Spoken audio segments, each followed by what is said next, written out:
Alam po ba ninyo kung sino-sino yung miyembro ng small committee na binabanggit ninyo? Sa House of Representatives po. Opo. Yes po. Ang chairman po noon is si Congressman Saldico, tapos senior vice chairman ng Committee on Appropriations, majority leader of the 19th Congress, and minority leader of the 19th Congress, Your Honor. Sino po yung vice chair ng appropriations? Senior vice chair si Congresswoman Stella Luz Quimbo po. Sino po yung majority leader?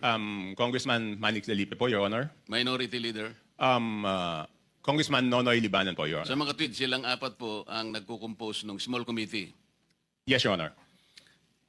Ang nangyayari po, kasi alam ko rin naman po, dahil nagtagal din naman ako sa mababang kapulungan, kumisan po ay 2 hanggang 3 buwan po nating pinagdidebatihan yung budget. Mag-aaway-away pa nga po, kung minsan nga inaabot tayo ng madaling araw. At katapos-tapusan ang sinasabi ninyo ay 4 na tao lang pala ang gagawa ng mga bagay na inyong gusto sanang malaman kung anong nangyari. Tama po kayo, Your Honor. Di ba po, sabi ko nga, magtatalo-talo, magbibigay ng inputs yung mga kasamahan natin. Tapos sa dulo pala, yung 4 na tao lang ang magdidesisyon. At yung problema po doon sa 4 na tao na yon, at least yung BICAM po, may BICAM report po yun eh. Makikita sa BICAM report kung ano po yung original net budget ng isang departamento, Your Honor.